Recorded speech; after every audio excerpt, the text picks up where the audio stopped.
चलिए सवाल को सबसे पहले समझते हैं कि सवाल का क्या रहा है। यदि सूरज के किरण का झुकाव 45 डिग्री से 60 डिग्री बन जाता है, ठीक है, तो हम लोग मान लेते हैं और एक फोटो बनाते हैं कि भाई साहब ये मान लेते हैं कि मीनार है, ठीक है। तो ये है हमारा मीनार। उसके बाद जो है कि सूरज की छाया, सूरज का किरण इस प्रकार से मान के चलिए कि पड़ रही है, जो पहले जो है कि 45 डिग्री से जो है कि हमारा बढ़कर 60 डिग्री हो जा रहा है। इधर अगर कोई सूरज बना दें हम, तो ये सूरज हो गया,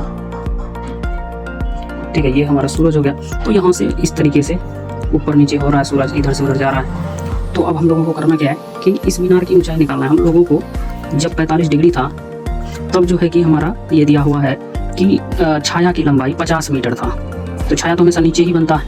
अब हम लोगों को ये मीनार की ऊंचाई निकालना, मतलब ये भी निकालना है। तो हम लोग करेंगे क्या, सबसे पहले BC निकाल लेते हैं। BC निकालने के लिए 10 60 लगा देते हैं। 10 60 10 होता है हमारा P/B। P यहाँ पर हमारा AB है और B जो है कि BC है। तो 10 का वैल्यू हो गया √10, 60 का वैल्यू √3। AB तो हमको निकालने हैं और अभी यहाँ पर जो है कि BC भी हमको पहले BC ही निकालेंगे AB के फॉर्म में, जो कि बाद में हमको AB निकालना है। तो BC का वैल्यू जो है कि हमारा, तो AB/, हो गया √3। तो अब जो है कि फिर तो हम ही ये हो जाते हैं। तो करो, अब हम लोग लगाएंगे 10 45 10 45 अगर लगाएंगे तो आप यहाँ फोटो देखिए कि 10 अगर 45 लगाएंगे तो उसके लिए हम लोग लिखेंगे AB/BC, BD लिखेंगे भाई साहब। तो 10 45 का वैल्यू तो होता है 1।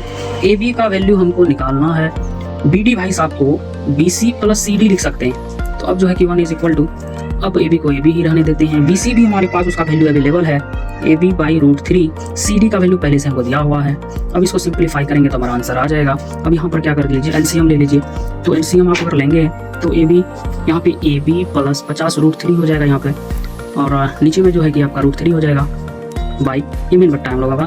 अब जो है कि अगर मैं सीधा करूँ इसको AB, ये भाई साहब ऊपर चला जाएगा, फिर पूरा भाई साहब जो है कि नीचे आ जाएगा।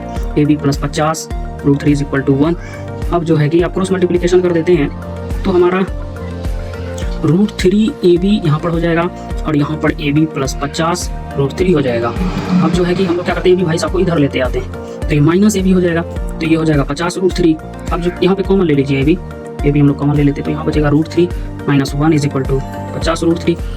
अब जो है कि फिर इस पूरे भाई साहब को भेज देते हैं उधर, तो ये हो जाएगा √3 - 1। अब यहाँ पे हर परिमेयकरण कर देते हैं, उसको बोलते हैं डिनोमिनेटर रेशनलाइजेशन बोलते हैं उसको। तो अगर यहाँ माइनस है तो आपको कर देना है प्लस। तो आपने अगर यहाँ पे प्लस कर दिया तो यहाँ पे देखिए कि 50 √3 जब आप √3 से गुना कीजिएगा तो वो हो जाएगा 150। तो ये हो जाएगा 50 √3।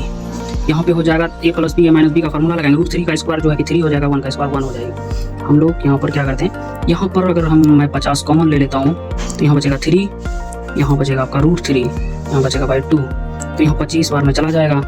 तो AB का वैल्यू जो है कि 25 × 3 + √3 मीटर हो जाएगा, जो कि हमारा यही आंसर होगा। अब ऑप्शन में चलते हैं, तो ऑप्शन में जो है कि D में हमारा ये ऑप्शन दिया हुआ है, तो हम लोग D इज करेक्ट ऑप्शन।